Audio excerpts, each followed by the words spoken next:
Hey, LinkedIn. I happened to see a headline last week, I think it was, and without naming names, there was a company, there was a CEO that was talking about basically removing thousands of roles based off AI and replacing people based off AI. And I couldn't help my mind. I've always said that, you know, just because you can do something doesn't mean you should do something.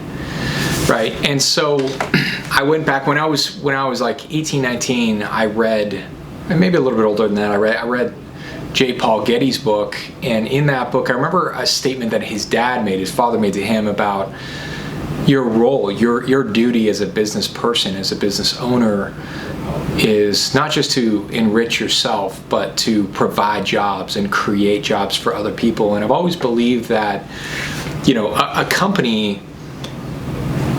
One of the duties is not just, you know, profit and more profit. I mean, obviously it's a big role, but you have to make profit, and you have to make profit for the shareholders and things like that. But you also have to create jobs, and at least to me, and I think part of the duty is to actually be a contributing factor to the economy and create jobs for people who, those people move on and they buy homes and they buy cars and they finance things and they contribute to the economy as well. And to me, it's one of those duties that you carry on your shoulder as a business person. And when you look at the great companies throughout history, they've pretty much done that. And then the ones that sort of imploded, you know, you look at Jim Collins' book and you know, How the Mighty Fall, and it's the ones with the sort of greed for more all the time, more profit, more share, more this and that.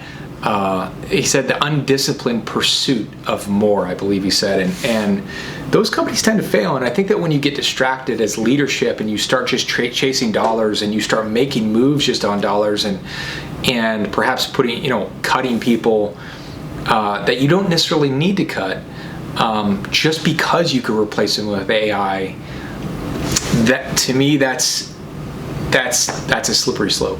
And even the biggest, and nobody's too big to fail, even the biggest companies will fail with that. And I think if there's a lot of people going around saying, oh, AI is going to replace people's jobs, the truth is that the global economy depends on job creation, not job destruction. So it's an interesting point, and it's an interesting thing that's being brought up today. But I do think that one of the key duties of a company is to create jobs for people. And you have to protect those things. And I think that just from a basic moral compass, just because you can do something doesn't mean you should do something. So, love to hear your comments below. Feel free, I'm sure you'll get some feedback here, and maybe I'll have different viewpoints, but I do think that's one of the core duties of a company.